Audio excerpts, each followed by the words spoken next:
Okay, and it's finally way past 7, and it's time for margarita, mango margarita. Okay, so this is a little how-to about how to make a frozen cocktail because I've specialized in them, and I used to make fun of them when I was younger. I became too good for frozen cocktails, and then as I became older and realized how good they were, um, we did something weird in the early 2000s. We thought we were super cool. Anyway, so listen. So now I like to have a really powerful blender. I have here my Vitamix. We also have one of those NutriBullets over there, which I have never used. And then whatever, any old blender will work. Who cares? The idea is that you're blending something. Now, the secret, and I used to make so many mistakes. I still sometimes forget, but if you can plan ahead, the secret is to get your fruit. Well, if you're using fruit or whatever, lime juice or something, frozen. So I have in my freezer, and my freezer is packed with things. Somewhere in my freezer. Okay, so here, I didn't label it because I put it in last night. But it is a frozen mango that I peeled and made into chunks and froze. And then, you want to see something really clever? My freezer is so stuffed that I have to put a little piece of tape there to keep it from opening in the middle of the night so that I learn that. So you can really pack your freezer. Okay, there's so many quick tips around here. So you're gonna take your frozen chunks because here's the thing. Alcohol, when you freeze it, I even froze the tequila if you saw that where I put the tequila. I have to undo the tape. Where's the tequila, boyfriend? Oh, it's right there. Okay. It's okay. Okay, sorry, back to where we were. Okay, so I froze the tequila in a little jar. It's not going to freeze because it's hard alcohol. And when you make a frozen drink, the biggest problem we have as home frozen drink makers is that the drink melts really fast because when you put warm alcohol and blend it with ice, it drops down that ice and starts melting the ice really quickly, and your frozen drink quickly turns from a really nice kind of like fresh powder snow like consistency to a watery like when it starts to separate on the bottom. And honestly, what's the point? At that point, don't do it. So to nullify that problem, we've frozen our fruit ahead of time. I wrap mine in a little wax paper just because why not.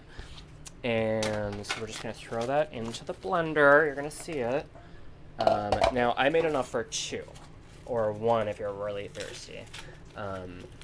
Okay, note to self, don't use wax paper because it froze to the fruit.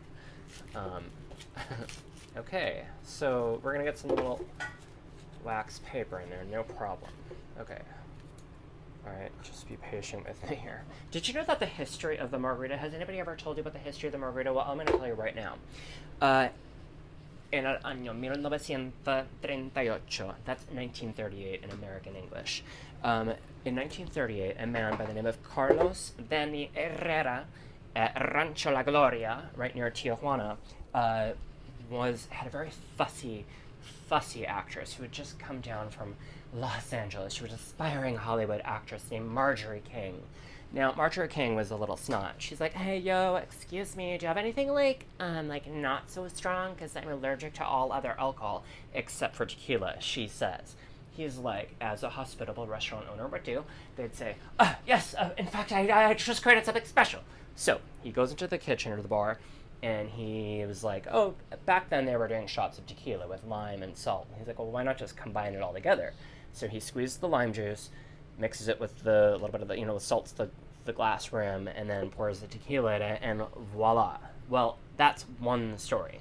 And I'd like to believe that story because it sounds really fun. So really, this margarita that everybody's obsessed with is not that old, 1938. Anyway, okay. So there's a couple different ways you can squeeze your citrus. Now, I have this, isn't this gorgeous? This vintage green, it's that uranium glass. And I don't know if there's actually uranium in it, but there could be. So I've squoezed some oranges. I know, don't even tell me. People are like, down, you're gonna put orange juice? It's a mango margarita. I've already ruined it anyway, so don't worry about it. This is not traditional. Also, who cares? It's delicious. So I'm putting some of that in, and now a couple different ways you can squeeze your limes. My all-time kind of favorite is the old reamer, because sometimes you just need to get reamed, right? And that's what the lime says. So we're going to squeeze that. Option number 2 or number 3, which is the citrus squeezer, which again, can't beat it. Super handy. It's fast. You just go like this. When I was a bartender at Lupa, Mario Batali. Can I say that? I just did. And we used to squeeze every citrus that went to every drink had to be squeezed in front of the customer, and it's like the fresh oil. So squeeze that. I'm gonna put honestly like 4. There's the mango, so I don't need a whole lot of lime juice because that mango is gonna take the majority of the bulk of the cocktail. Anyway, so we're gonna squeeze that.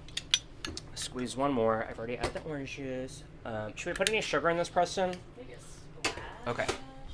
I'm using the peel and see syrup.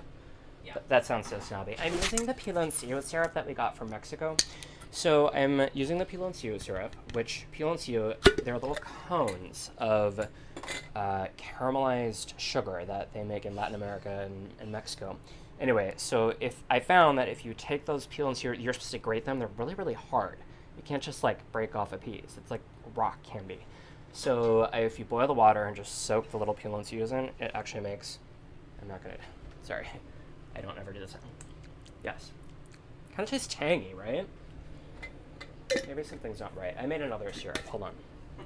Pause. Okay. As if you have anything better to do. So I made a different syrup, which I keep in a squeeze bottle in the fridge. It's a simple syrup, so it's just equal parts. You can just measure in a measuring cup, fill it with brown sugar. I use dark brown sugar because I like it. And then you can just squeeze it, and you never have to worry about covering it. It's always in there. It'll last forever. And then, of course, take your frozen tequila. I'm so smart. I planned ahead. And you pour that in, and I'm going to do something super fucking... Sorry, I shouldn't swear. Where's that little splash of... Oh, here it is. Okay. I love to add a little bit of mezcal to the top of my margaritas because it's a little smoky. And it's just divine. So, we're going to put a little splish. I know I didn't freeze it, but I just thought of it now. So that, and then we're going to take the ice, and we're just going to throw enough, like, I don't know, one handful per person.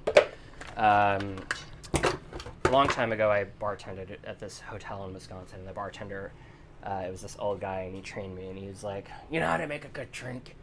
He goes, you take a drink, and he's like, and you pack it full of ice, and then you fill it to the top with booze.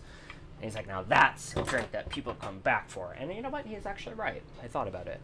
So now, we're going to find the top of our blender, which has... Where's the top of the blender? The fuck is the goddamn top of the blender?